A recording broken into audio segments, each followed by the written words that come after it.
Hey man, it's me, Kevin Smith. Are you listening to the right podcast? Because you're supposed to be listening to Three Guys in a Flick. Are you listening to that right now? Then you're in the right place. Enjoy. Ladies and gentlemen, please take your seats. The show is about to begin. Whenever I get gloomy with the state of the world, I think about the arrivals gate at Heathrow Airport. General opinion starting to make out that we live in a world of hatred and greed, but I don't see that. It seems to me that love is everywhere. Often it's not particularly defined or newsworthy, but it's always there.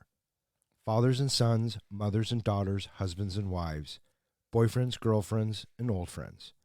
When the planes hit the Twin Towers, as far as I know, none of the phone calls from the people on board were messages of hate or revenge.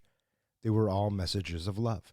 If you look at it, I've got a sneaky feeling that you'll find that love actually is all around.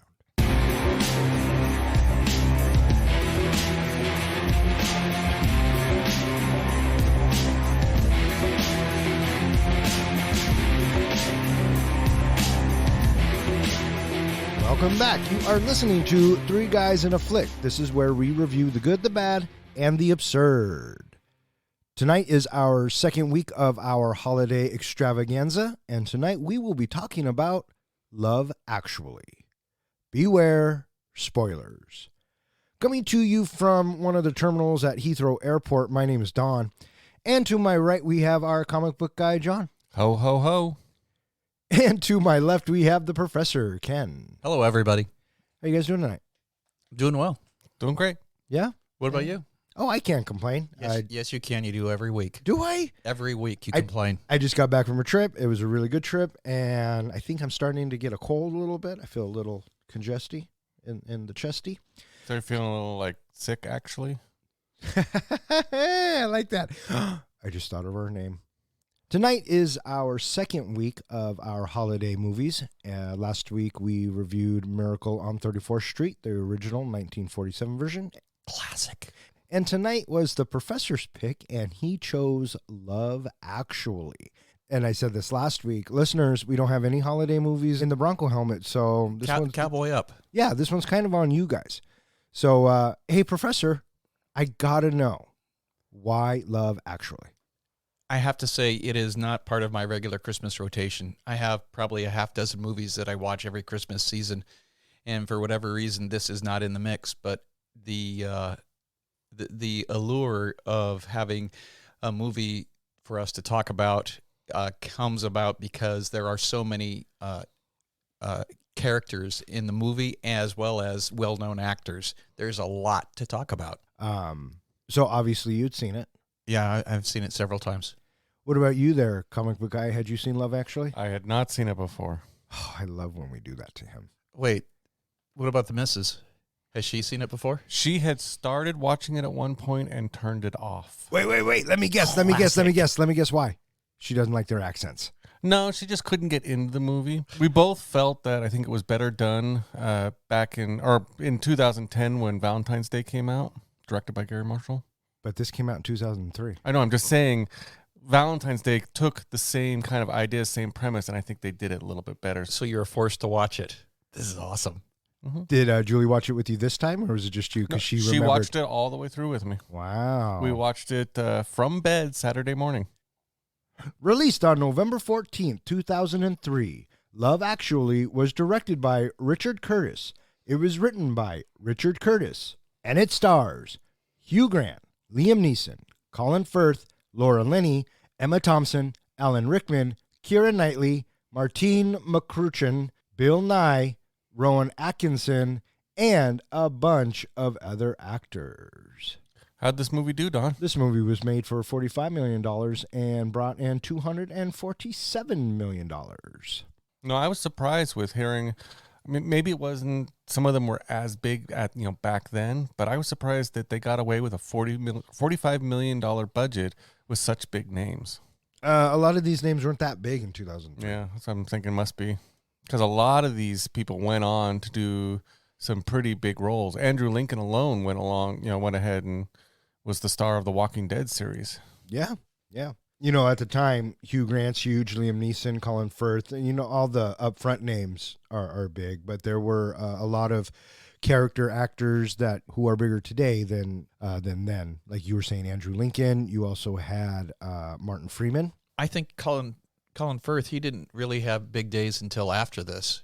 He was a rising star at the time, and I think that Liam Neeson certainly is your big name.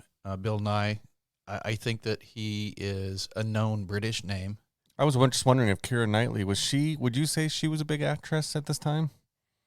No, Because of Titanic? she wasn't in Titanic, but I like where your head's at.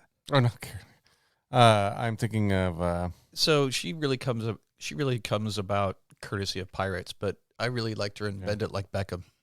Yes, and that was before. Yeah, she was fantastic in Bend It Like Beckham. And then Pride and Prejudice, and of course, Atonement. Yes. One of the highly rated movies here at Three Guys in a Flick. I think we all gave Atonement 5s, right? Pretty close. Yeah, that's what I thought. So going over the cast, what'd you guys think of the casting of this movie? I thought it was great. I like British movies. I like movies that are set in England, and I like the way it's different than it is here in America, if that makes any sense. I really enjoyed all of the cast. I'm a big fan of a lot of those people. Hugh Grant included? Hugh Grant is kind of hit and miss with me. I think there are some roles that he's really great in, and there are some roles that it's too much. Yeah, he just annoys the fuck out of me in some movies. Well, he plays the same guy pretty much in every movie. Any standouts in this cast for you? The little kid. The little kid? Yeah. Sam. Yeah. I just want to call him Peter Pan. Was he in Peter Pan? He, I think, played Peter Pan in the TV show. Was it that story show, that Disney show? Oh, I don't know. He might have. I know him from a bunch of stuff, really. I know him from nothing. For me, I think the two biggest standouts were Liam Neeson, who I think always does a fantastic job. He did kind of feel like maybe he was, his taken character on a day off because he's always so serious. But I did like to see him in this fatherly role. And then also Emma Thompson. I thought she played that, the betrayed wife pretty well. I didn't realize, I guess, when she was cast in this movie, she was very underweight, and they actually had her wearing a fat suit during this movie. I would have never noticed. Me neither. Mm-mm. So what about you, Professor? Let's see. I think that they all stood out to me. Nobody more so than the other. Well, there you go. I thought that the writing of how the story unfolds has all of the characters spending some time on screen that I'm able to follow each one of their story arcs, and the story arcs also have where they kind of sort of pair up. You go back and forth between two stories for a few minutes at a time on screen that I'm able to more or less track everybody's story. Let's talk about that for a second, the way this film was put together. Did Comic Book Guy, did the jumping around from story to story fuck you up? No, I actually was able to follow it mostly. Yeah. Pretty amazing because that's 8 different stories. 8 different stories, yeah. I did struggle on figuring out where people connected to other people. Yeah, I don't know if the connection is important to the story. First of all, I guess if there is one story theme about this entire movie, it's just love, right? Yeah. But I don't know if them actually connecting would make a difference because it doesn't do anything for it. When we see them all connected-ish at once, it's at the end at the airport. Right. But that does nothing for our story. It didn't move us along. It doesn't do anything.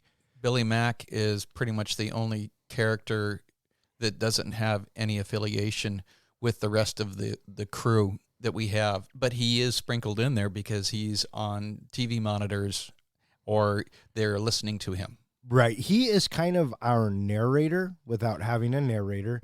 And what it is he makes that song that unites the UK, right? So every time we're in a scene and something's on TV, it's the Billy Mack song.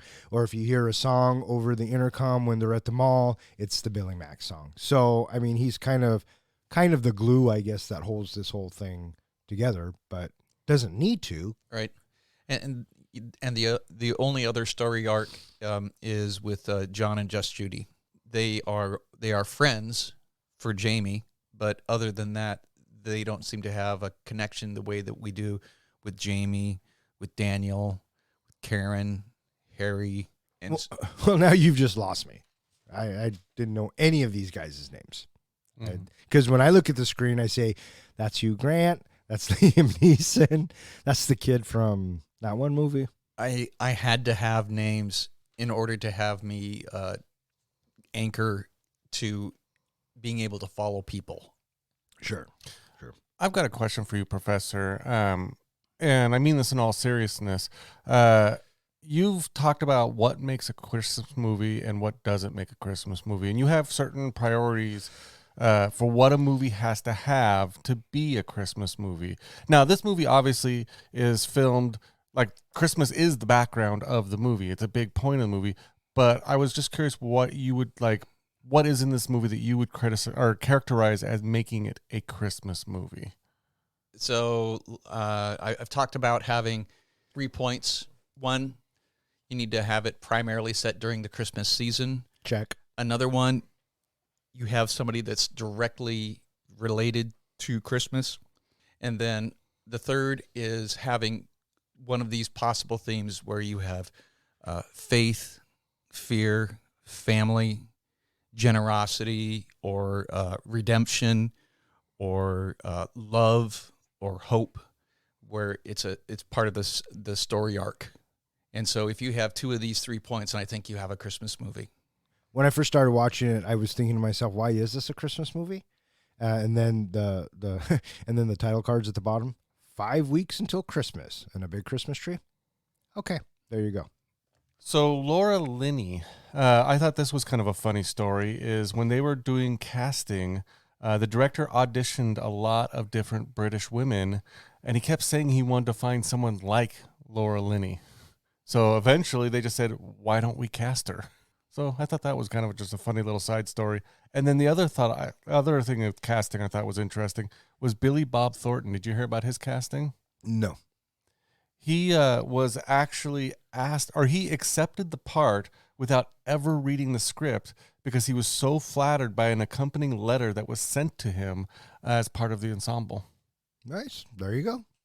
The actress that plays Joanna, Olivia Olson, she had a very, very difficult time after the movie was over with.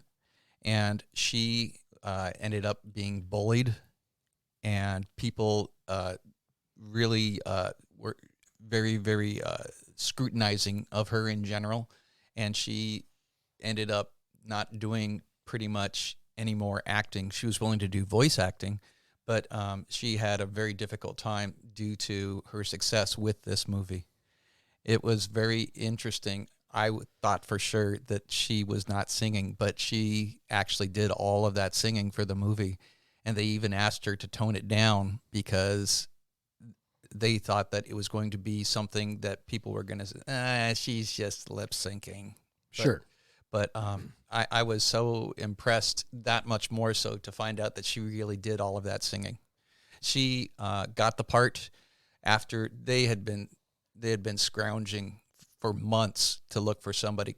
They wanted somebody with the right look, with the right sound, somebody that could be believable, and eventually, they found her. Right on. Let's talk about Bill Nye real quick and his Billy Mack rock star. What did you think of his character throughout this movie? He might be my favorite character. The fact that he is so outrageous, and yet he's still considered to be so lovable by the public, inside the movie, it's ironic. But he's definitely a character.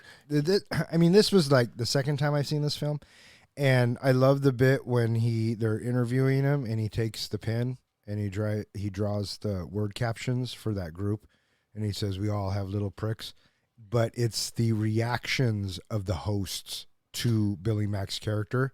Do you know who those hosts funny.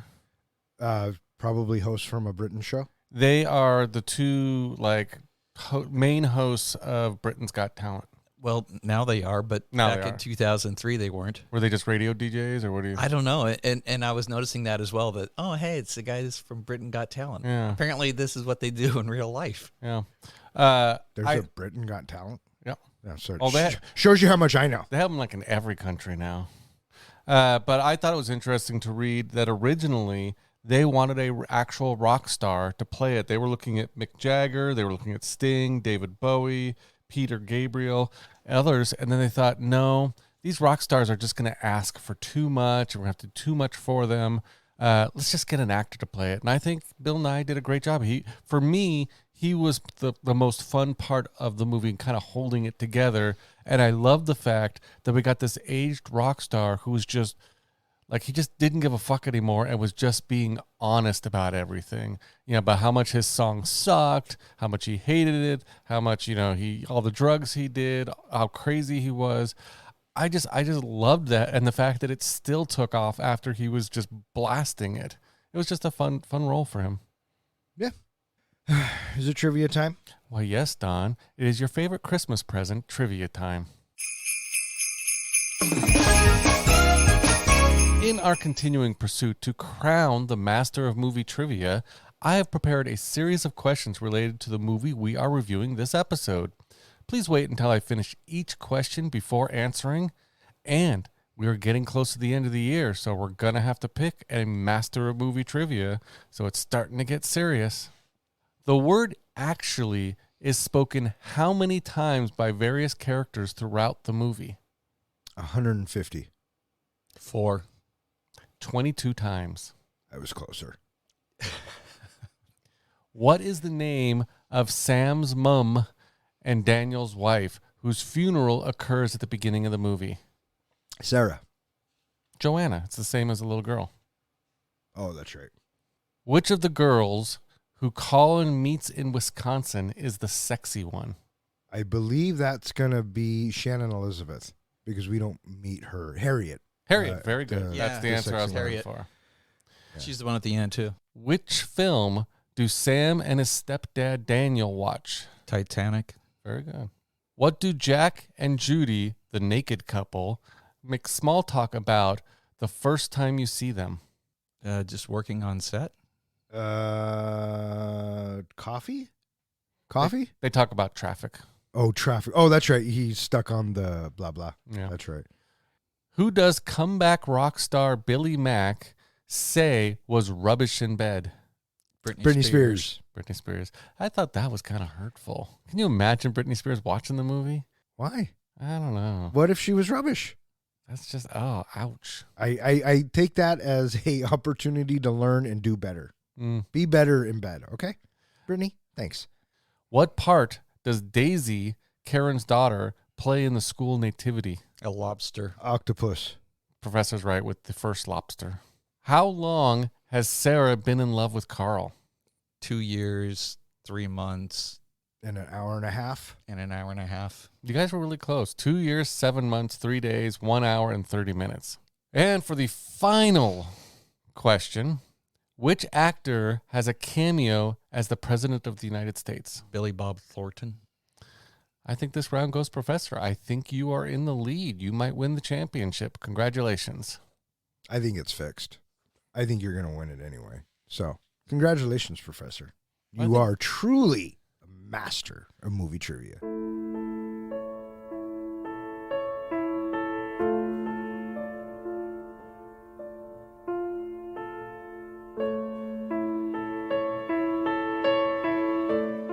A voiceover opens the film, commenting that whenever he gets gloomy about the state of the world, he thinks of the arrival gates at Heathrow Airport, about the pure, uncomplicated love of friends and family, welcoming their loved ones. He also points out that the message from the 9/11 victims were messages of love and not hate. The story then switches between interconnecting love stories of many people. The movie opens with Billy Mack. He's in a recording studio, and he's trying to get his lyrics.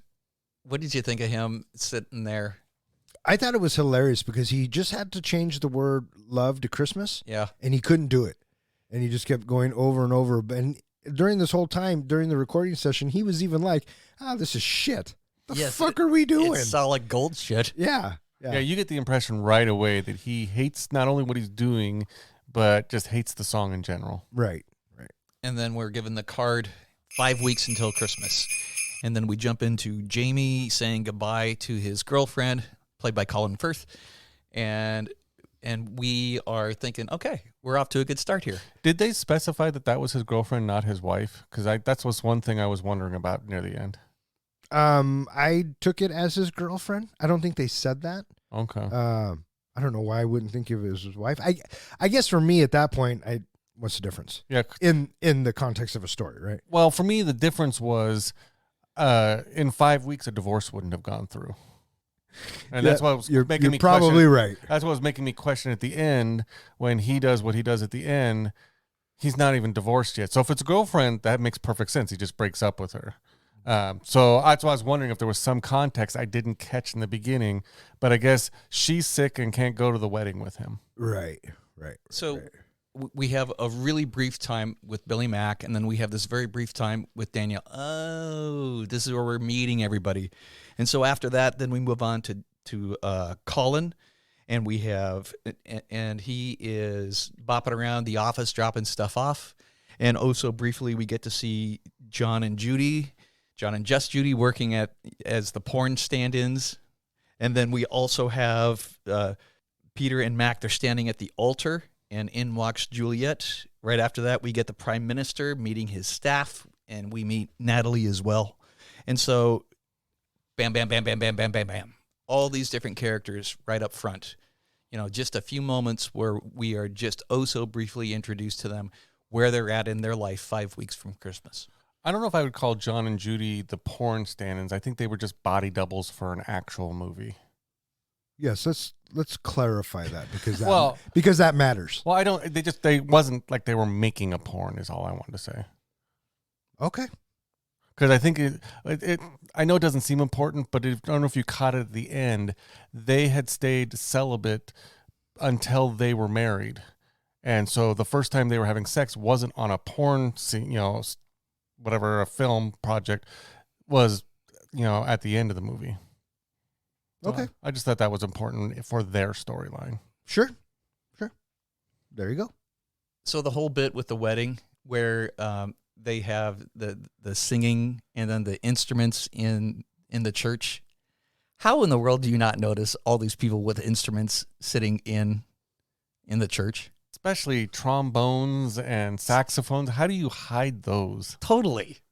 And the fact that, so it's like almost half, maybe not quite half, but it looks like a sizable chunk of the people that are at this wedding are musicians. Yeah. Julie brought up that point of a lot of them seem to come from the bride's side. She's like, did she lose a lot of invitations to be able to allow all of these musicians to show up? I took it as the bride didn't even know. It was a complete surprise to her. Yeah. So. Yeah, Peter had no idea. It was all Mark. I love that you know these guys' names because I'm watching this. I'm going, well, that's Keira Knightley and that's Andrew Lincoln, right? And who's the husband? Peter? Mark? Which one is he? Peter is the husband. Mark is the best friend. Okay, so Peter's real name is Chiafol something or other. Ejiofor? Yeah, there you go. Yeah. Didn't we do a movie with him too? I feel like we did. I don't know. Because I feel like us trying to struggle through his name before. But anyways, that's how I looked at all of these characters, right? Oh, there's Laura Linney. There's Hugh Grant. I think the only one I really knew was Natalie for some reason. But my niece is named Natalie, so there you go. Did you guys notice that this movie opens with a funeral and a wedding on the same day? And that's going to take me to another point coming up, which is we have these stories being bridged together by songs that you have. So you have the Bay City Rollers playing at the funeral, Bye Bye Baby, and then we get over to the wedding reception, and the same song is playing at the wedding reception at that time, where they're talking about how crappy this DJ is. Yeah. And they do that several times in this, where we have a bridge between two stories happening because of the music. Sure. Which is very intentional that the director did this. Right. It kind of it quilts it together. At the funeral, are we led to believe that she has died of a long illness? Because it seems like everyone was prepared for her to pass away. That's kind of how I took it. Okay. Me too. She's young. She also, because he had thrown out there that, she had told him to move on, and he said only if Claudia Schiffer shows up or something like that. Right, which is an ongoing gag throughout the film. It's also a little bit of foreshadowing. Yeah, absolutely it is. Cracked me up that this outrageous story arc for Colin deciding to go to the U.S. because he's going to get women because of his accent, and his buddy, he's like, no way, you are so out of your head on this, and the fact that it actually comes to fruition at the end, it's so funny. I thought it was comical. And then he took a whole backpack full of condoms. Yeah, because all he was going to do when he got to the United States was have sex. For his whole storyline, Julie and I were both convinced he wasn't coming home with a kidney. We thought he was going to be one of those urban legend kidnap victims. Waking up in a bathtub. Yeah. In a Christmas movie. Yeah. There you go. Yeah, I liked his story. It was quick, simple, and I liked the kid who played him. We also have we're introduced to Alan Rickman talking to so Harry. His name is Harry, and he's talking to Sarah about her infatuation with Carl. I thought that the way he was just so direct with her was so amusing. Do you think he knows? Yes. Oh my God. Does everybody know? Yes. I love the fact that he keeps saying Carl. Anybody? What was his brother's name in Die Hard? Carl. Yeah, there you go. I just thought it was interesting too. It's kind of a sign of the times. I don't think a boss today could talk to an employee the way he was talking to her. Well, there were certainly some I think a couple of things that wouldn't be in today, that we had 20 years ago. Mm-hmm. Fuck, that was 20 years ago, wasn't it? Mm-hmm. Mm-hmm. Wow. Mind blown. Yeah, you're probably right. So. And then we come back around to Billy Mack. He is talking about his hit single, Christmas is All Around. And he drives his manager, Joe, crazy just with his audacious comments that he makes about himself and the single and his manager. I love his reactions, like when he's on the radio. Oh, it's complete rubbish. And it cuts to his manager. He's like, fuck, dude, what are you saying? Did you catch what he called the song? Rubbish? This is solid gold shit. Yeah. When does Jamie walk in with his brother and his girlfriend? Is this bit?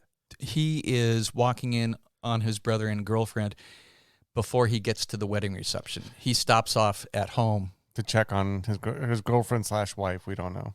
Oh. And at first, he thinks the brother is just checking in on her. Right. Until you hear from the background her saying, I want to get in at least 2 shags before Jamie gets home. That's just brutal. Yeah, I can't imagine something like that. Have we introduced Hugh Grant's Prime Minister character? Oh, so briefly. Yeah, we watch him pull up, and then he waves to everybody. Then he walks inside, and then eventually he meets Natalie. Yeah, he just gets all the introductions. And he gets all smitten right away with Natalie. Yeah. Because he keeps talking to himself. I think that one of my favorite phrases that Hugh Grant says, and he does it in every movie he's in, right. Whenever something happens where he doesn't know what to say or know how to handle it, it's always just right. I appreciated in that kind of scene when he first sees her and everybody kind of walks off that he makes some just little quick comment along the lines of, this is not a good time for this now. Right. Yeah. I mean, he obviously gets smitten with her right away. And being the prime minister, how do you even go about that? Mm-hmm. Right? How does that even happen? That's immediately going to be a public scandal. Absolutely. Which is why I think he fires her or redistributes her. Yeah, redistributes her. Yeah. What'd you guys think of David and Natalie? I thought that they were sweet. And I don't know. I feel like this movie is classic Hugh Grant, where Notting Hill, where he stumbles over his words and he's not quite muttering, but he's just this lovable doff. Yeah, and outside of a few films, I think you're right, Professor. I think he does play that lovable doff character very well, because I thought his character in this, even though it's supposed to be the prime minister, was very reminiscent to his character in Notting Hill, for sure. The other thing with their storyline, Natalie was the woman's name, the character's name. Did it bother you at any time that people were making fun of her weight throughout the movie? There was a lot of fat shaming going on in this movie. That's what I felt like. And they kept saying, she's got a big ass and she's got big thighs. And I'm thinking, she looks perfect to me. I didn't think that she looked overweight at all. And the fact that the story arc has her being portrayed that way is just part of the story arc. Yeah, I mean, is what it is, right? I didn't think she was large by any stretch of the imagination. And I love, and then Bill Nye keeps calling his manager a fat chubby. Doft, so, yeah, there's a lot of fat shaming going on in this. But 20 years ago, man. Again, yeah, you bring up a good point. And then we're given a cue card, 4 weeks until Christmas. As the story continues to move along, we touch again on the story arc of John and Just Judy. And we have some nudity happening now where he has to grab her breasts. I wonder what that is like as an actor, and you're supposed to be doing this as a part of the story arc, and she's like, I don't know. It's got to be awkward. Keeping it professional. That would be difficult. Yeah, maybe. I don't know. I mean, the physical act of what they were doing seemed intimate and, sexual. But the conversation they're having while they're doing it, I mean, I think that's got to play a lot into it, right? They're not talking dirty to each other. They're talking about traffic. And his hands are on her breasts. And Tony comes in and says, "Oh, can you start massaging them a little bit?" And he's like, "Yeah, okay."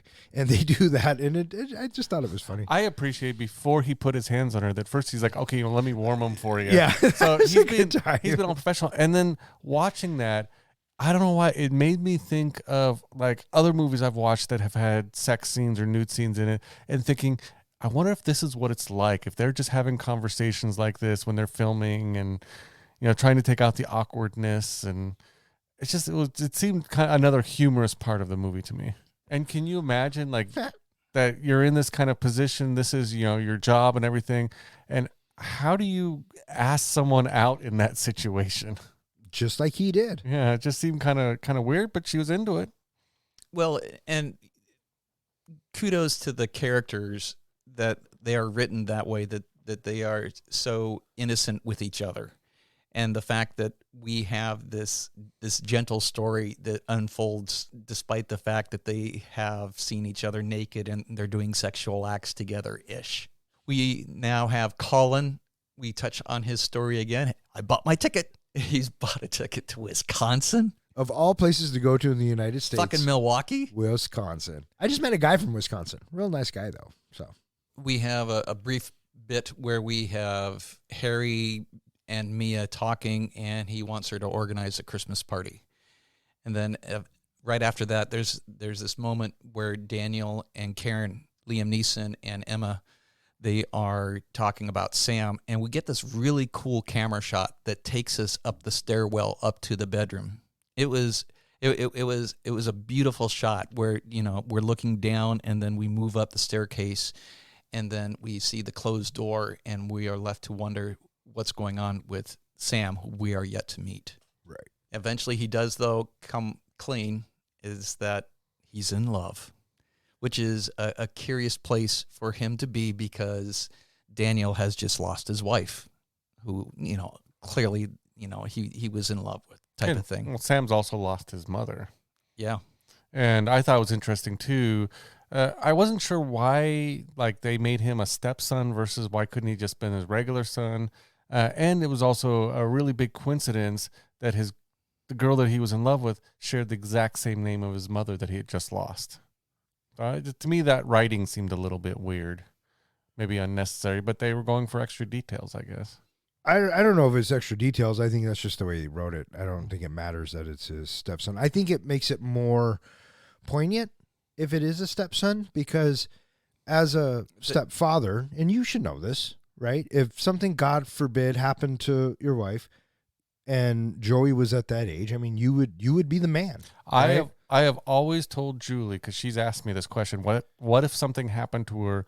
What would my relationship be with my stepson, Joey?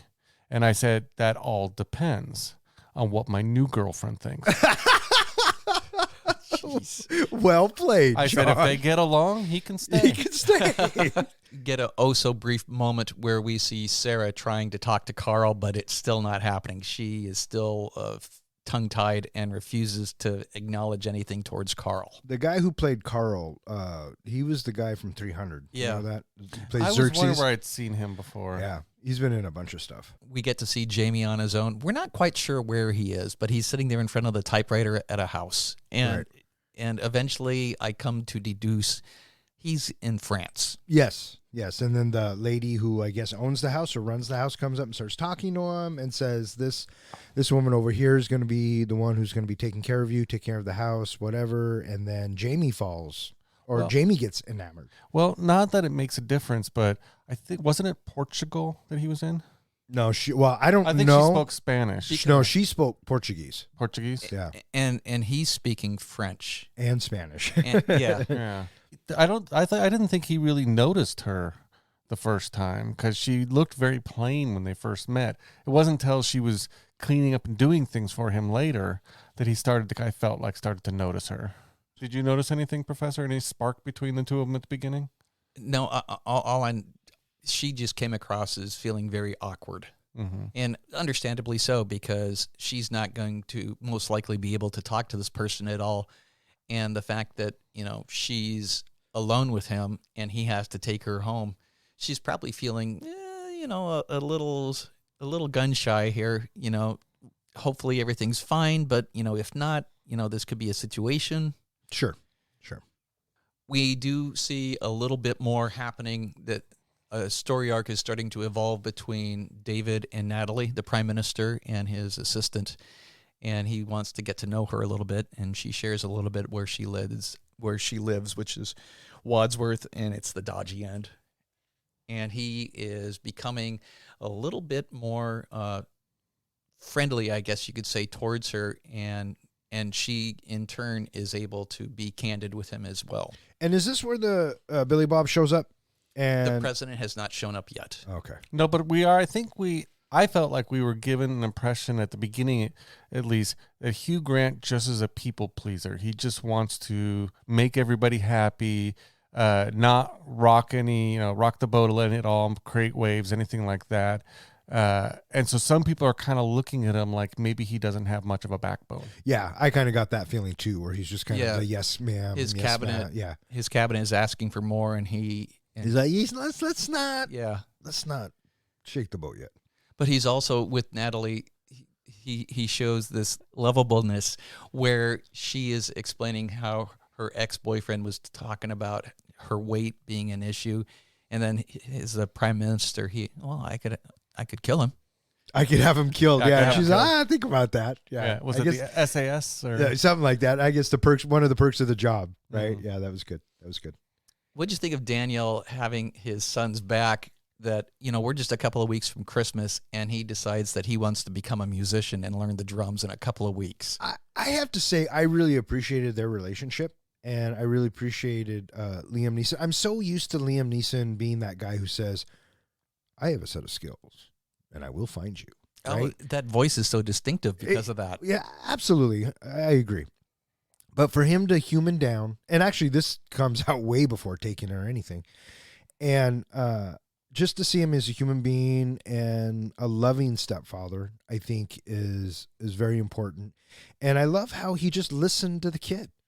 He just listened to him, and he says, Sam says, I'm in love. And he says, you're too young to be in love. And the kid says, why? And then he goes, oh, well, yeah, I guess you're right, Mm-hmm. And then for him to say, and then Sam says, I want to start playing the drums because I want to impress Joanna. Liam Neeson's character is all about it. And I think their relationship is one of my favorite in the film. I felt like for both of them, this gave them a project that helped them move on. Yeah, kind of like a healing process. Yeah, because they, right in the beginning, they're both just focusing on the loss of Joanna. And, the discussion that Liam Neeson has with Emma Thompson, basically saying that, he's having troubles moving on. He even breaks down crying at one point. But the whole time he was focused on helping Sam, get his love interest. You can see a smile coming back to his face. So I really appreciated that connection that they're making. Yeah. Mm-hmm. Yeah, I agree. 3 weeks until Christmas. And at this point, we are having a couple of things progressing. We have Peter talking to Mark, and he wants to put Juliet on the phone, and she wants to come over and look at his videos because she thought the stuff that she had was rubbish. And so we're talking about Keira Knightley and Andrew Lincoln's characters, right? Yep. And then right after this, we have Harry asking Mia about how's the party coming along, and that's where Mia, she opens up her legs. It's just like, oh my gosh. You know, middle-aged man having to put himself through the ringer and dealing with an openly flirtatious woman. Terrible. Yeah, but we've all been there. Well, No, the younger women hitting on us all the time. We have the U.S. president arriving now, and he is pushing his policies that we're going to do it our way and you're going to do it our way. and what I kind of appreciated about this movie is we didn't have to get into specifics. We didn't have to get into details. The point was the president wanted to do it his way, and Europe was going to be on board. And for the most part, David is like, yeah, we're not going to rock the boat. We're going to do what the Americans want, and it's going to be all good. It's not until he sees the president coming on to Natalie, Right. He walks in on them. which paints us Americans in a very bad picture, Totally. but not necessarily inaccurate. I was going to say, it's not True that. It's not unbelievable. Right. So anyways, I think that's what flips David's decision. And then he I sees, kind of think so too. and then he sees Natalie walk away, and he was like, oh, wait, I like her. She's but- uncomfortable. and he's like, what the fuck did this dick do? Right. And so they go out to the press conference. The the president podiums, says yep. something, and then David shocks the UK. He stands up to Billy Bob and says, you know what? We may be small, but we're still fucking awesome. And we're going to do it our way. And you better get used to it. Get on board with us. That's right. Now, this I thought was kind of weird. I was trying to figure out what was going through David's mind at the point, whether or not he was trying to figure out, was Natalie flirting with the president too? Like, were they flirting with each other? Was he just coming on to her? When he has her later on move to another department or whatever, I was thinking either he was doing it for one or two reasons. One, he thought there was a little bit of flirting going on, and he just didn't want to be, it was too hurtful to be around, too distracting to be around her, or two, to protect her from that happening again. I took it as, he saw the flirting, but I don't think he thought she reciprocated it. Okay. Because her body language. exactly. She looked a little panicked. And Billy Bob came across as a fucking dick. Yeah. So, okay. Yeah. Trump, right? That was our back in 2003. Would they call that foreshadowing? Maybe. But I think he redistributes her is because he has feelings for her, and it would be inappropriate. That's what I think. I think too. that's the only reason why he does it. Yep. That's what I think. We get one little story arc connection that right after the prime minister, makes his public declaration, Karen calls David, oh my God, it's your sister on the phone. Oh, okay. So these characters are now connected by family. Right. Well, I really liked, during the speech that David was giving, I loved Billy Bob Thornton's expressions of like, what the fuck did you just do? It was, if looks could kill, I mean, he gives that was a death glare that he's giving. And Billy Bob's kind of good at that stare, right? It doesn't change throughout the entire fucking sequence. But yeah. Then we have one of the more iconic moments of the movie. You have the prime minister dancing to the Pointer Sisters.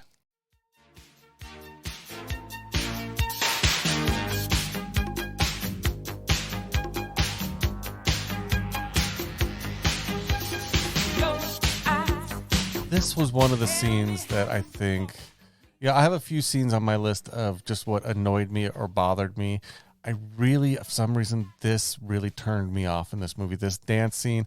And even Hugh Grant himself says that's the scene he hated most in the movie because he doesn't see a prime minister, someone in that role, just dancing around like that. Well, then I feel bad for both of you because it doesn't matter if you're the president of the United States, prime minister, or God herself. If you feel the urge to dance, dance. And that's my stance on it. So, there you go.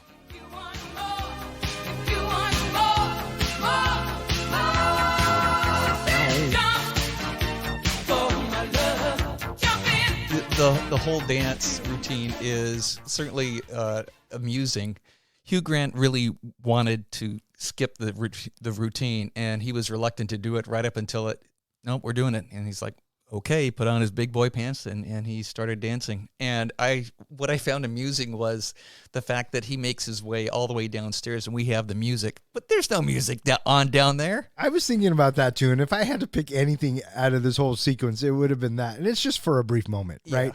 Because we, the audience, hear the Pointer Sisters, right? We're jumping all about it, right? And then as he comes down the stairs and he sees that gal, the music stops and he explains whatever. And I'm thinking, wait, there was no music to begin with. So did he have that music in his head? And then I thought, oh, fuck, I don't care. Yeah. Anyway, it's an amusing moment in the movie. Yeah. 2 weeks until Christmas. And now we have Jamie and Aurelia. They start sort of chatting to each other, and it's unclear if they actually understand each other because they're talking to each other without necessarily communicating with each other. Sure. They're saying similar things, and it was really nice to have those subtitles. I like that bit. I like where he says, where they're pretty much talking about the same thing, but she's saying something different. Yeah. So, for example, like, he'll say, oh, I'm a really good driver. And she'll say, but you're a really bad driver, and just the context of the conversation. Mm-hmm. I thought that was cute writing. I thought it was a great job of illustrating how both of them were starting to get on the same wavelength. Yeah, good point. Very much so. That there was a connection between the two of them, because even though they weren't understanding a word the other person was saying, they were still talking about the same things. Yeah. He offers the pastry, and then she declines, and she's commenting that you shouldn't eat that because you're just going to get big. Another weight issue moment. Oh, yeah, another fat shaming. Yeah. Love Actually. Fat shaming. Is this where the lake scene happens? Yes. And so this is one of the longer sequences where we actually stay with our characters for more than just 1 or 2 minutes. I don't know. It's got to be at least 5 minutes. But yeah, then we go outside where the typewriter's outside at the dock, and she comes out with the cup and she lifts the cup off and there goes all the papers. I love how she says, what kind of fool doesn't make copies? And then he goes, oh, I wish I made copies. I like where he's in the water and he says, I hope we get out of here soon because I'm afraid there might be eels in here. And she's like, well, watch out for the eels. Yeah, she says, don't disturb the eels. Did you know that lake was only 2 feet deep and they had to actually get on their knees and pretend like they were swimming? No. Yeah. Acting, man. They did a great job. Yeah. I was thinking, who the fuck uses a typewriter? We are actually in 2003 here. I kept thinking, who has a stack of paper outside by a lake? With the wind. With the wind and all that. Yeah. So he kind of got what he deserved. Hey, man, it's his method. Yeah. All right. Did they not have laptops back then? Yes, they did. They had cell phones. So when they're back inside, they're really working hard to communicate with each other and to talk about his book. She's trying to figure out what kind of a book is it? Is it a mystery? Is it a thriller? Or what is it? And so I just thought that it was genuine interest on her part to want to know more about him rather than he's just my employer. Right. The one last little tender moment that we have between Jamie and Aurelia is he talks about his favorite part of the day, and it's her saddest part of the day, the drive home. I thought that was a really cute scene. And then we have Juliet stopping by Mark's place. Oh, look, here's your video right here. She finds the video almost immediately, and oh my gosh. I thought it was funny. VHS? And then I'm watching it and going, did he have time to cut that together? What's going on there? I had a feeling that was a little side project. He had cut it together. And even the music that was playing, I thought maybe he had added the music to the soundtrack. And that's where she's like, he put some effort into it and it's all on me. Well, I mean, was there music or was that the music from the movie at the same time? I was trying to think that was the music that he coordinated with the movie.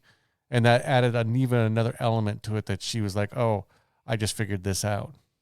Right. That's what I kind of... How awkward to be exposing yourself like this. And now she's never going to unsee any of that. Mm-hmm. That the fact that he has this massive crush on his best friend's girl. Right. I kind of like the way that they closed out the scene where, she comes to the epiphany, you don't like me. You don't talk to me. It's because he's enamored with her and loves her. And yeah, the prime minister decides to have Natalie redistributed.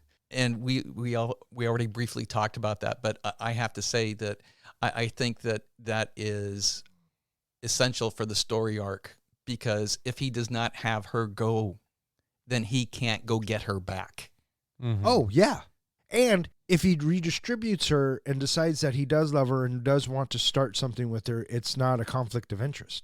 Mm-hmm. Right? Mm-hmm. I mean, he's following the proper channels, I guess you She's could not say. Monica under the desk, is what you're saying. We flash back to Jamie and Aurelia. Their time is coming to a close because he's heading back to be with family for Christmas, and they are clearly sad, and she kisses him. So Billy Mack's Christmas video inspires Sam to learn to play the drums for the Christmas concert, so that way he can woo Joanna. He got pretty good pretty quick, but I That's guess totally what I thought. when love inspires you. Yeah, I suppose. I did like the messages on the door. I thought that was a cute little gag. So did I. When he knocks on the door and he says something about, I'll eat later. And then he's like, no, I knock on the door. And he's like, look at the sign. It says, I said I'll eat later, or something like that. Mm-hmm. We are now at the Christmas party where Mia confronts Harry, and she lets him know it's for you. It's all for you. Oh, my God. Terrifying. Yeah, Terrifying. absolutely. I got to say that if I had something like that happen to me, it would eat me up inside. My wife she would easily know that something was up, because I cannot hold it together. I would be so wrought with guilt and anxiety. Sure, absolutely. And I think he is too, to a certain degree, but then he starts to play into it. So He is seduced into it. yeah, thank you. That's a great word. He was seduced into it. I don't know why, but it seemed to remind me of the original Vacation movie when Clark is kind of hitting or flirting with the Christy Brinkley character. It was like the non-funny version of that whole relationship of, here's this younger woman, this cute girl who's flirting with him, and he's not so much, flirting back as much, but still is obviously has some interest there. Mm-hmm. We have a Kelly Clarkson song playing, "The Trouble with Love Is," where that's what they're dancing to, and then it takes us over to the Prime Minister, and he's listening to the same song. But eventually it does segue to Billy Mack on TV, where even the Prime Minister is laughing about Billy Mack. Well, we also have a scene during that dance scene, Alan Rickman with Emma, that Emma Thompson's character looks over, and you can see she's starting to put the dots together. She's feeling very uncomfortable, that is for sure. Uh-huh. But I like how her mind, because she even talks to him about it, she goes to first of, you need to be careful with this, because this girl's obviously got interest in you, so you're going to have to, so that you don't get in trouble, you're going to have to end this. Yeah. She's not suspecting any cheating at this point. Let her down easily. Yeah. So you have this one dance that's happening where it's like, uh-oh, but then we have another dance that's happening between Sarah and Carl. Oh. That's right. And then they go back to her flat, and that little happy dance that she does right around the corner, so sweet. Until Did her flat feel like a dollhouse, like a giant dollhouse? no, it felt like it looked like Bridget Jones's flat. I just felt like she lived in a giant dollhouse. Well, maybe that's what they're like in Britain. Maybe. I don't know. Would you guys have answered the phone? In her situation, I think she has to. And this is what we're introduced to. We have Songbird playing, and it is so poignant with the lyrics and how this is unfolding. It's now brought to a head why she has issues that she is unwilling to commit. She has a brother with serious disability. Right. With a serious disability. Right. And he calls, and her and Carl stop what they're doing, and No, she no, takes I'm the not call. doing anything. Yeah, I'm not. I'm not busy. Yeah. And so for Carl, he's like, well, fuck. Right. But this is where we find out this is Laura Linney's path. Yeah. And it doesn't really go anywhere. All she had to do was ask the hospital to up his tranquilizers for like the next 10 minutes, and she was good to go. There was a great camera shot right at the end where she is sitting on the floor next to her bed, and Carl is sitting at the foot of the bed facing us. And then it segues to Harry and Karen's bed where they're unwinding after the party. Right. Anyway, it was a really nice little transition there. Also at this time, we have Mia undressing. What the fuck is this doing right here? for us, the audience. It's clearly showing Mia in a bad light. The fact that we have Karen telling Harry, you better be careful there. And then it's a shot right after this of Mia, and she's undressing, and she looks all sexy, and she walks off screen. I remember thinking to myself, yeah, what is the point of this shot? I mean, she's pretty. Yeah. And, you know, I guess you wouldn't turn away, but in the context of what's happening and what we're watching and in the story, I'm not sure what that added. So, yeah. I was reading an article with Richard Curtis, and he said that he was approached to remove all of the nude scenes and all of the sexy scenes kind of like that from it. And he said he thought in the back of his head, you know, when he was younger, that's one of the reasons why he went and watched movies, is for things like that. And his younger self would be very upset with him if he removed any of that. So he committed that he was keeping all of those kind of things in the movie for people who like to take a look at those kind of things. Thanks, Richard Curtis. Yeah. Circa 2003. We have Sarah now visiting her brother, and we get to see what it means for her to be present for her brother. Right. And it all, you know, when she first gets the phone calls and stuff, I thought it was like she was a personal assistant to someone famous, or she just a personal assistant to someone, right? I thought it was her boss. Yeah. Yes. And I didn't realize it was family until she gets to the place and visits her brother. And this is the bit where he tries to hit her too, right? And Yeah. she catches it like she's a fucking pro and she's been doing this forever. And she's like, don't do that. And it's kind of heartbreaking. It totally is, because you see the person zip out from the office, and very passive, very quiet, doesn't yell or say anything, and then the only conversation that happens from her, and she's like, "Don't do that, my darling." Yeah, just don't. Of all the stories, you know, I tried to watch for it. Hers is the one that really doesn't resolve. She just ends up with her brother at the end, isn't she? Yeah. No love, no Carl, no nothing. It's not the only one that doesn't resolve. Okay. But we'll get there when we get to the airport. Okay. Harry decides he's going to take off and do some Christmas shopping, and Mia is like, "What are you buying for me?" And then he was like, well, what are you getting for me? Well, Right? but the fact that he calls her, I know. Well, she Yeah. gets in his head. yeah, And I thought this bit was kind of comical when he goes to buy her the necklace, and it's Rowan Atkins. And Mr. Bean. And the way he's opening the drawer, getting the flowers, getting the petals. I thought that was funny. Did you read the side story that they cut out involving Rowan Atkinson? I did not. You notice he appeared in two places in this movie. He appeared in this scene where he was doing it very slow, almost seemed like on purpose. And then he also appeared at the airport where he gave a look, where he served as a distraction. His character really was supposed to be a Christmas angel. He was supposed to be there to interact with different characters to help them on the correct path. Yeah, I kind of picked that up after we saw him in the airport. right. Yeah, and I guess there was a scene that was filmed near the end of the movie where we were supposed to see him walking down a street, and he was just going to fade away. That would have been a bit much. Yeah, so then they ended up cutting that whole story out. But the whole gift wrapping bit, it's just so good. You know, just another thing and another thing. What are you going to do? You going to dip it in yogurt? Cover it with chocolate buttons? Just one more thing. Yeah, you must have the cinnamon. 1 week until Christmas. So Colin shows up at his buddy's flat because he's renting his own flat out, and he's got a backpack full of condoms, and he's headed off to America. What the fuck? He can't be serious, but he is. Dead serious. And it fucking works. I know, like I said, when he got off that plane, take me to just the closest bar and walks in the bar, I really did think, like I said, these women were going to pick him up and do something to him. He was going to say, I had a great time, but I lost a kidney. But that doesn't fit anywhere within the motif of the story. Did you think he was really going to just bed up with 4 women? Absolutely not. It's so preposterous. But he does. I know. We have John and Just Judy. John finally musters the courage to ask her out. You know, she's got her thighs right over his face, you know, and I'm like, oh my God. Oh, like if she was sitting on his face? Yeah. Yeah. But yeah, he finally musters the courage to ask her out. Sam continues to practice the drum. He sounds like he's getting better. We have a real quick cut where Karen finds the necklace in Harry's jacket. Heartbreaking. Oh my gosh, so bad.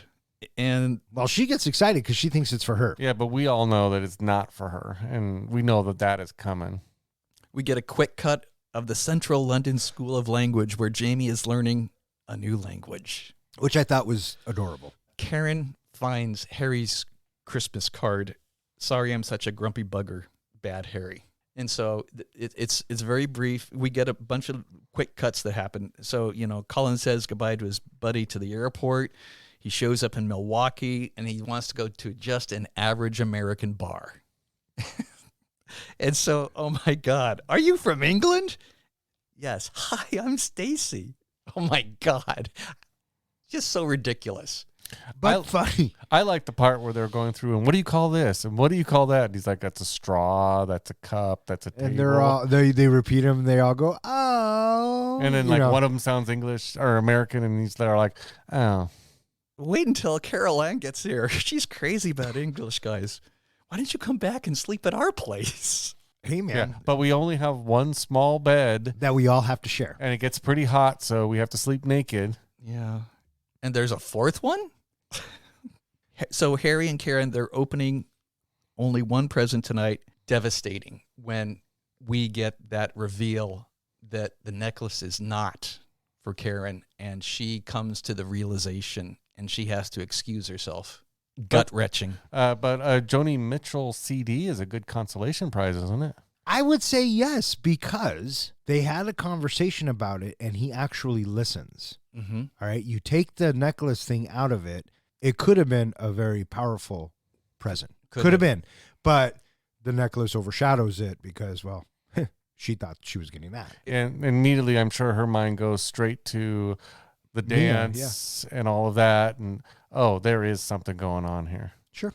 And the lyrics, both sides now of the song playing, it's just soul crushing watching Karen's, the character, come to this realization that, she is seeing both sides of love now insofar as, she is devastated. Mm-hmm. And, it just hurts so much. You go from having the perfect life to this isn't so perfect. And she's got to pick herself up and, she has to get back to her family. Daniel and his son sitting there talking, and the whole Claudia Schiffer bit. No, if that happens, then we're going to have sex in every room, including yours. Including yours. I love that. That was good. Billy Mack's song, it hits number one on Christmas Eve. Well, I love that he had said beforehand that if his song made it to number one, he would perform on New Year's naked. So, there it is. Now it's Christmas Eve, and his song hits number one, and that was just such an amusing scene. So Christmas Eve, this is where a lot of these things kind of come to a head. Yeah. We have the Prime Minister finally deciding he loves Natalie, and he's going to go find her. But he doesn't know her exact address, just the street she lives on. Right, so he has to search all of the houses. And we have John and Just Judy, they finally tenderly kiss, at her mother's flat. Right outside. And Jamie shows up to his family. I can't be here. I have to go now. Something hits him. He drops off the fucking presents. I hate Uncle Jamie. Yeah, that's what. Did you catch all the things that they were saying? I hate Uncle Jamie. Sarah and Carl wish each other a Merry Christmas at the office. It's just the two of them, and it's very bittersweet. You can tell Carl wants more, but it's not going to change. Not yet. It's not going to change. I was kind of hoping that story would resolve with Carl being a little more sensitive about it. That Carl said, why don't you go introduce me to your brother? Or just something where he kind of inserts himself into being her support, since she is so supportive of her brother. We have Otis Redding, White Christmas. It's being played. And then we get a real quick touch of each one of our story arcs. It starts with Sarah and Carl. Then we see the Prime Minister by himself. We see Daniel and Sam together. Sarah is visiting her brother. They have the little Santa hats on. Peter and Juliet, they're at home, and it's the doorbell. And it turns out, it's carolers. One of the more poignant moments in the movie that has been parroted a bunch of times. Sure. What'd you think of that scene? I thought it was a clever way to talk to somebody, and like you said, it's been parodied a million times. What's the point?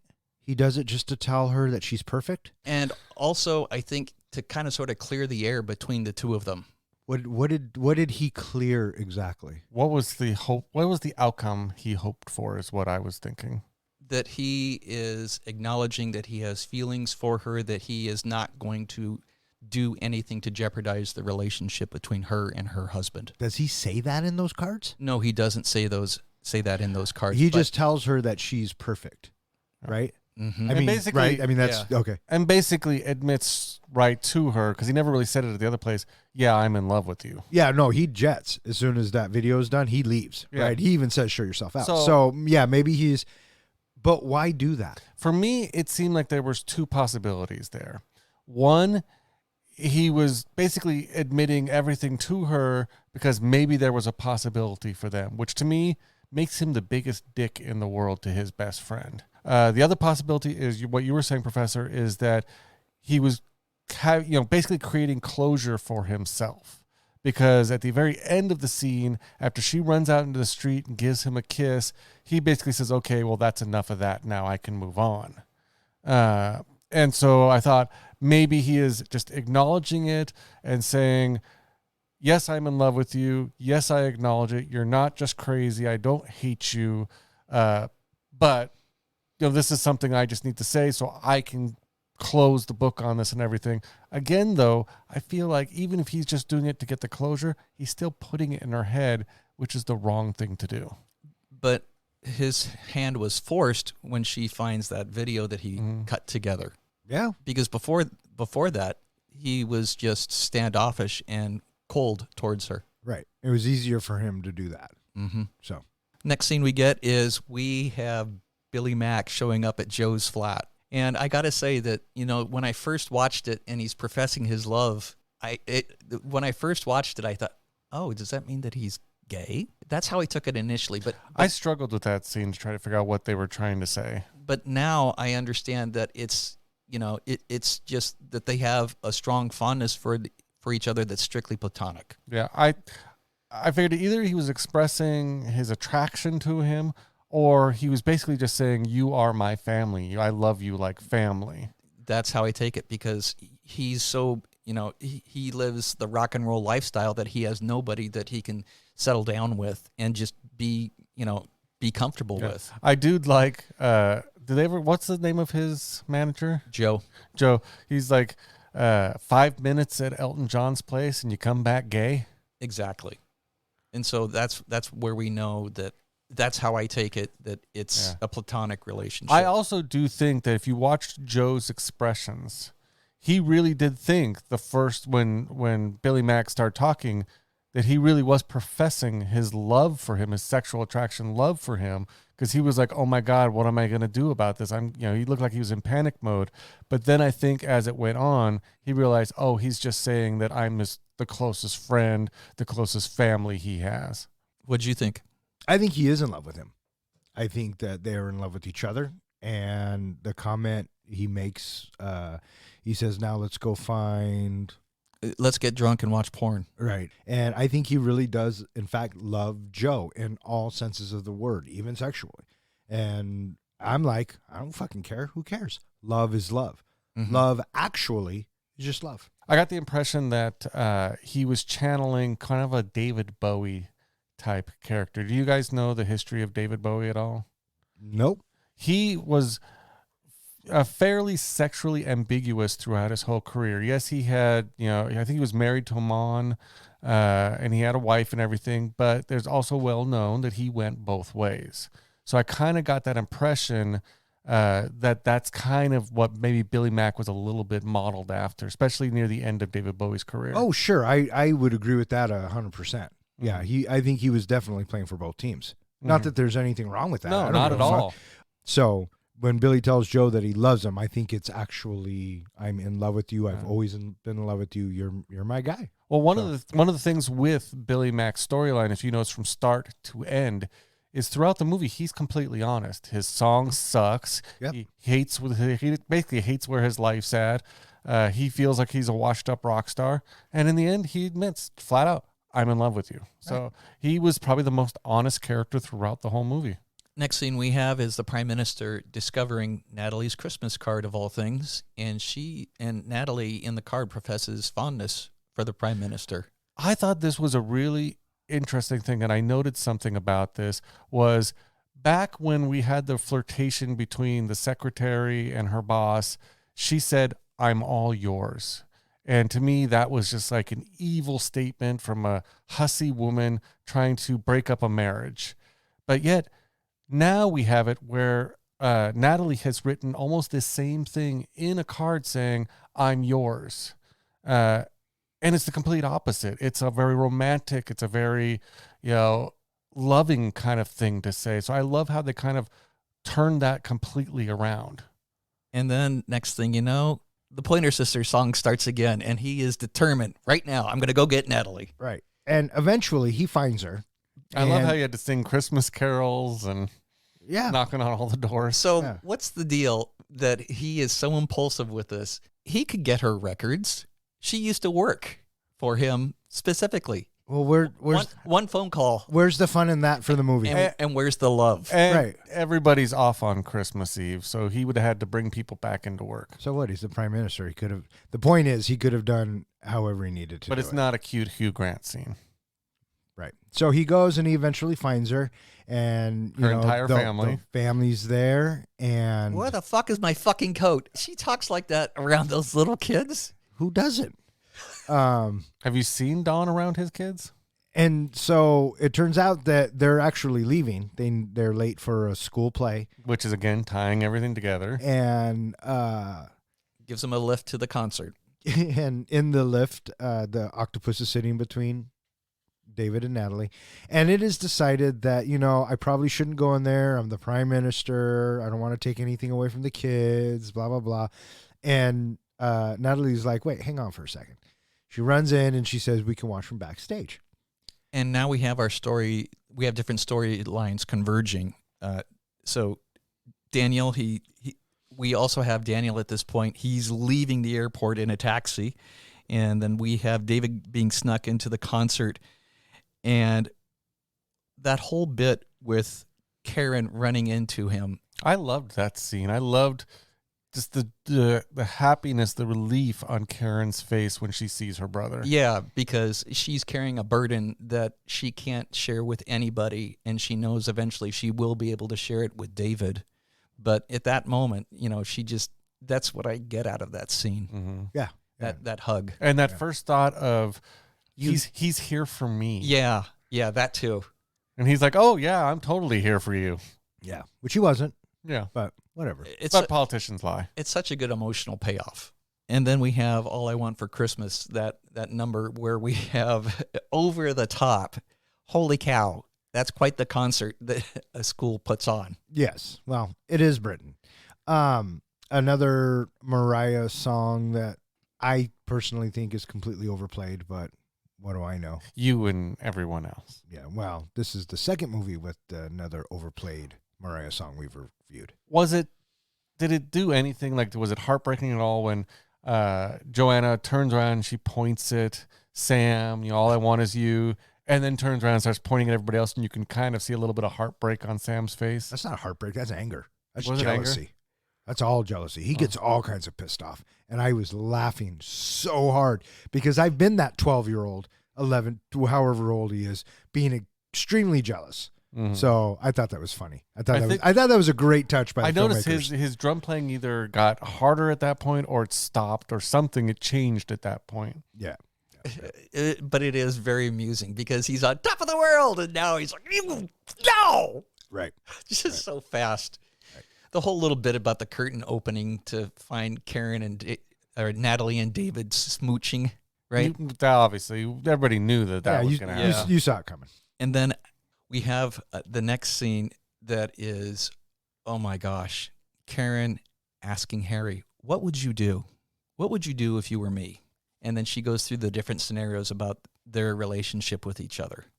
Well, let me ask you guys this question, and I'll give you the answer afterwards. Do you think Harry had a sexual relationship with that secretary? I didn't care. Or did it stop at the jewelry? I didn't care because the damage was already done, that Harry had already given in to somebody else. And bought the jewelry? Yeah. Did you care at all? No. Okay. Well, the writer has basically said, because I guess there was some debate on whether or not what degree it actually went to. The writer has wrote that, yes, he did have a sexual relationship, but they decided to stay together and work it out. So, having that moment, it is just such a down moment. What's the next scene? The next scene we have is Daniel being totally pumped for how great Sam was in the production. He's like, yes! He is so happy for his son at that moment. And it is so poignant in the story that we have these incredible highs and incredible lows, right next to each other. Right. And then Sam says it's too late. And no, you got to tell her. You got to tell her. And so Sam's like, okay, I'll go tell her. But next thing you know, she's gone and they got to go. And he goes for it. I think this shows Daniel being the greatest dad alive, right? Taking his kid to the airport to profess his love to a girl. And he's what, 12 years old? Was it right before they left, that they run into Claudia Schiffer? Yes. No, that's at the airport. No. I think Oh no, you're right. It's at the school because I think she works at the school. But she's not Claudia Schiffer. No, she's not. She's Claudia Schiffer playing somebody. Yes, And she got paid like $200,000 for that scene, for being in that movie. Yeah, maybe she was big at the time. But I thought that was obviously a cute little cameo kind of thing. But I think that was supposed to show that there was a kind of that spark of interest in Liam. Yeah. So they all go to the airport. And I think this is probably my favorite bit of the movie is Daniel getting Sam through the airport. Yeah, and when they head off to the airport, we have Jamie leaving the airport and finding Aurelia's dad. That's right. He decides he's going to go get Aurelia. And so this is where the story starts ping-ponging back and forth between these two story arcs. Right. So ultimately, Jamie goes to Aurelia's dad, says, I'm in love with your daughter. And he says, this one? And it's not that one. More fat shaming. And they take him to where she's working. I love the sister. Father is about to sell Aurelia as a I slave to this Englishman. Yeah. I loved that part. She's telling the whole family, so the whole family's coming along. And the whole town's coming along, really, because by the time they get to the restaurant where Aurelia is at, I mean, that place is pretty full, right? Mm. And then we're back to the airport, and Daniel and Sam, they're closing in, and then it's back to, you better not say yes. Shut up, Miss Dunkin' Donuts 2003, because they're at the restaurant. And then you're back to Daniel getting Sam through airport security. Right. And this is where I kind of thought Rowan Atkinson had a bigger part in this movie, because just those two scenes, there's something about it that seems just a little bit off.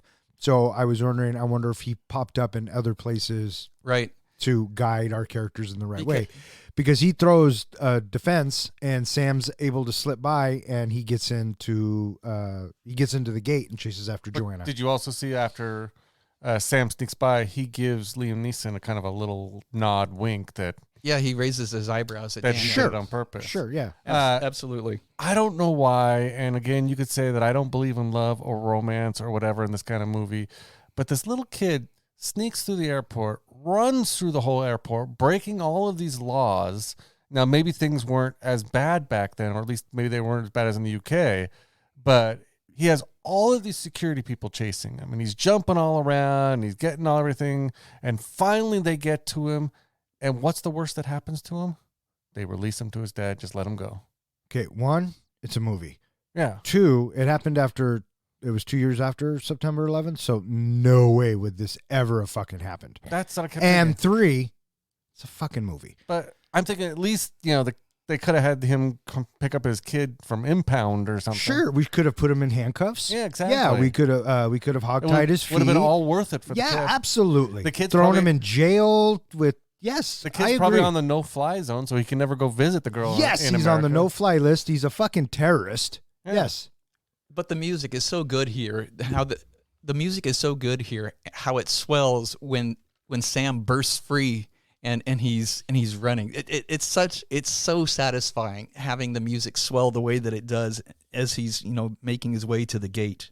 And he tells Joanna that he loves her, or that he likes her, and she says, "Cool." Well, I'll I be love back." how she knew his name, and that really meant something to him. And it always kind of happens that way, right? He's all astonished. He goes, "Do you even know who the fuck I am?" And she's Yeah. like, "Yes." And he's like, "Ooh," and his ego gets a little I bigger. thought you didn't know my name. Yeah. And it was really cute when he gets finally released back to his dad, and she comes out and gives him a little kiss on the cheek. I thought that was adorable. She follows him out. Yeah. Again, never would have happened in an airport, but Totally. whatever. So we have Joanna, when she comes back to give him that kiss, how in the world, because the plane is leaving right now, it's boarding right now. How in the world? It was the last call when he was even Yeah. running. So how in the world could she come back? It's a fucking movie. I'm going to tell you the same thing I told him. Well, I kept thinking, how far did Sam run?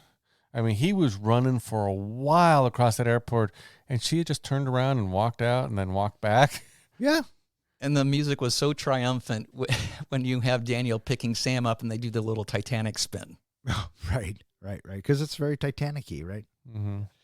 And then we have Jamie back at the restaurant, and, he's here to marry her. You can't. She's our best waitress. Right. And she says yes, and they live happily ever after. I love how, we figure out that while he's been learning to speak her language, she's been learning to speak English. Yeah. Yes. Yeah, that's cute. Because she So sweet. had hoped he would come back. Now it's 1 month later, and we have all of our story arcs. It ends with everybody at the airport getting together. Yeah, just kind of like it began. Yep. You have Billy Mack, and then you have Jamie and Aurelia, where they meet Peter and Mark and Juliet. You have Harry and Karen. Oh my gosh. So heartbreaking. Daniel and Sam, they are meeting Joanna. John and Just Judy are so briefly spotted at the airport. Yeah, who just admit that they just got married so they could go home and shag.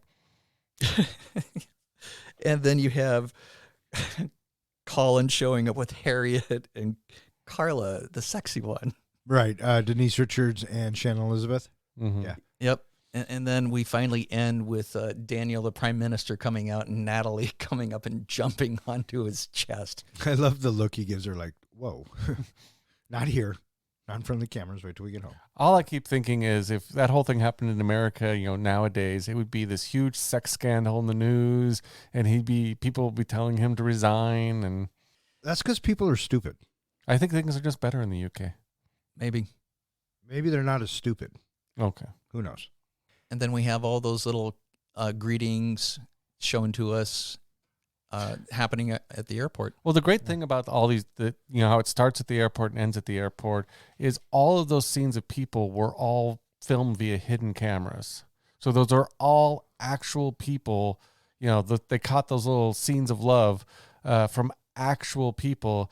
And from what I was reading is because they used a hidden camera, whenever the director found a scene that he liked or a couple he liked, he had to send people out to run and track those people down and get them quickly to sign waivers. Yeah, that's how that works. Yeah. Mm-hmm. But I thought that was a clever idea. And then you kind of catch how it all forms a heart at the end. Yeah. Mm-hmm. Because, well, Love Actually. Roll credits. So I don't remember a story, like so many different stories going on crazy like this since, I've watched the story of Aragorn and then Frodo over here and Bilbo over there and what were Pippin and Merry doing. Just so many different loving stories. Oh, shit. And now it's time for John's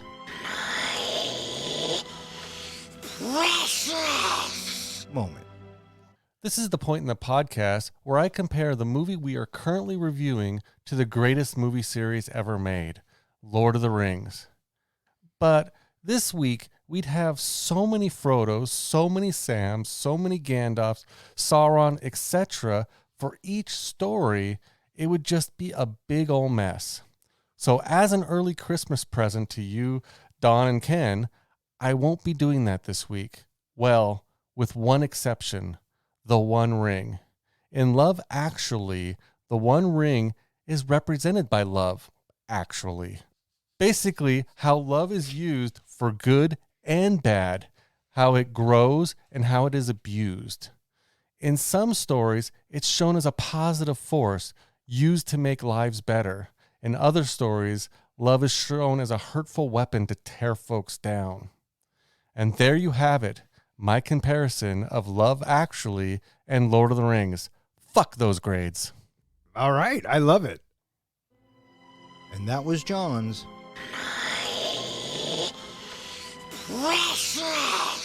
moment. What do you guys think? You guys ready to rate this flick? Yeah, I'm ready to rate this flick. What about you, John? You ready to rate this flick? You could jingle my bells all day and you won't get me more excited about it. Okay. That's a good one. I like that. Professor, how do we do our ratings? We do our ratings on a scale of 1 to 5 fucks. 5 fucks is a movie that we think is cinematic gold. A 1 fuck movie is you've seen it and you're never going to watch it again. And what's a 0? A 0 fuck movie is you get done watching it and you're like, oh, for shit's sake, what the hell? Why did you make me watch? I want 2 hours and 15 minutes of my life back. Or in other words, we just don't give a fuck. All right, Professor, your movie, your pick. Love Actually is a movie that I have seen several times. The stories, I think, are strong, and it's amazing that you have so many story arcs that are able to be, that you're able to follow along with them. The fact that you have a who's who for Great Britain, I think is a lot of fun. The characters in general are very likable. The highs are high, the lows are very low, and I really enjoy how the movie has the music weaving the stories together from time to time, and I think it is a definite strong selling point of the movie is how well the music works with it. The stories that I think are a little lighter is the John and Just Judy. It's a tender story of innocence and love. The Billy Mack story, he's not necessarily all that strong, but he's a very likable character that he's so much fun that I didn't really necessarily care that much that his story arc isn't necessarily all that strong. It was very satisfying to have the David and Natalie story. I think it's classic Hugh Grant here. And Emma Thompson, I thought that her story was incredibly powerful as well. In the end, I'm giving this movie 4.25 fucks. 4.25 fucks from the Professor. Okay, I'll go. Love Actually, I thought for a movie that had 8 stories that intertwined into one, did a pretty good job. I love the who's who of the English actors, Emma Thompson, Hugh Grant, Liam Neeson, etc. I thought they all did a great job, and I all think whenever they are in a movie, they all bring their A games. I don't think there was an actor in this film that I did not enjoy. That being said, I felt that the filmmakers did a good job of taking these 8 stories and connecting them. And I guess if someone said, what was the actual story of Love Actually? It was Love Actually. As far as a Christmas movie, I think this is more of a romantic movie that is taking place at Christmas time, but yes, does definitely fall in the Christmas movie category. Isn't my top 5? No. Isn't my top 10? Probably not. Is it a good movie? Yes. So with those reasons, I'm giving Love Actually 2.75 fucks. Would that make it my turn? It's your turn, buddy. Before I go, 2 fucks. Is that your final answer? Yes. Love Actually. This movie starts with 5 weeks till Christmas. And in that 5 weeks, a guy catches his girlfriend with his brother only to propose to another woman in another country. Another man sparks possibly a new romance after losing his wife to a terminal illness. Another messes with his best friend's marriage by letting it out that he's in love with the best friend's new wife, and so on. All with a subtle Christmas theme. Personally, I felt the writing was a little sloppy. There was so much that was so far-fetched, it really took me out of the movie.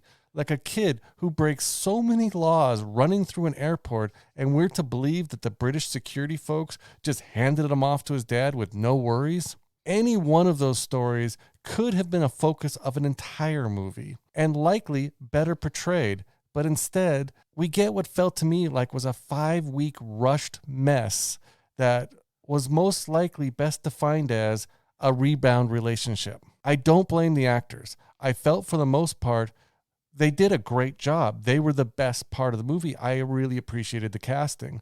The movie really had a fun group of actors. And it did remind me, though, how annoying Hugh Grant could be. So I gave it -1 point just even for his dance scene. And Alan Rickman, I always love Alan Rickman, but he was so underutilized in this movie that I just felt like it was a big lump of coal in my stocking. I think Billy Mack summed up the movie best when he said, "This is a solid gold shit." Okay, well, maybe that's a little harsh. The movie did have quite a few laughs and a few moments, but overall, it just wasn't my cup of tea.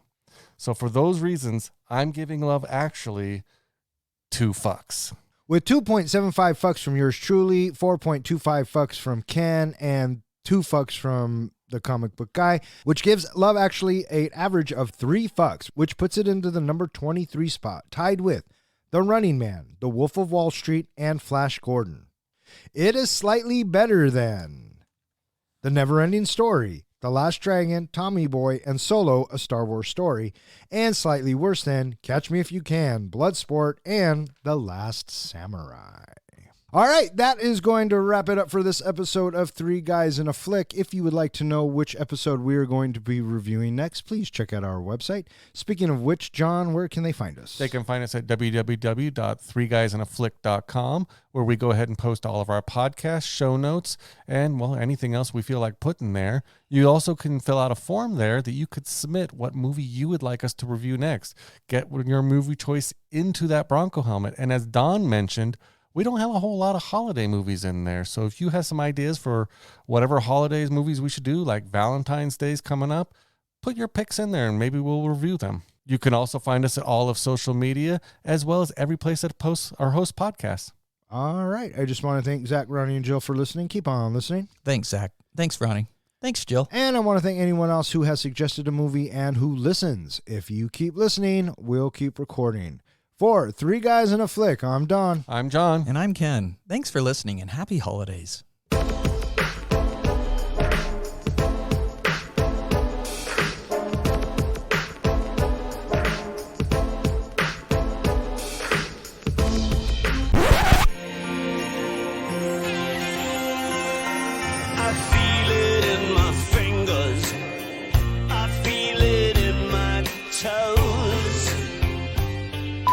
Hey, you kids, here's an important message from your Uncle Bill. Don't buy drugs. Become a pop star, and they'll give them to you for free. I still don't know who David is. Okay, she's the housekeeper. She's the one that can't speak English. His name's Jamie. Is it? I assumed. And her name is Aurelia. Oh, I don't know. Like, strike that question. You think? A little bit of lovableness. Try it again. That would get him another date. One thing I forgot to mention earlier, when we were talking about Sam and Liam Neeson's character, what is his name? Hannibal Smith. Yeah, and just the master of the detail, right? You know, God forbid they be porn stars. See? Oh, now it's okay? All right, what do you got? So it was Ken's pick. He's got the first dibs at the porn name. All right, Ken, let us have it. I got nothing. Party pooper. This one's so obvious. It really is. Ready? Let's do it at the same time. And we have no idea what each other's going to say. Ready? 1, 2, 3. Lust actually. Yeah. I also thought it could be lust actively. Oh, I like that. Or lick actively. One of the two. Yeah. Look, he's turning red. All right. I would love to sit here and do this with you all day, but I got to go to work. All right. May all of your days and nights be filled with happiness. All right. Fuck off. Good night.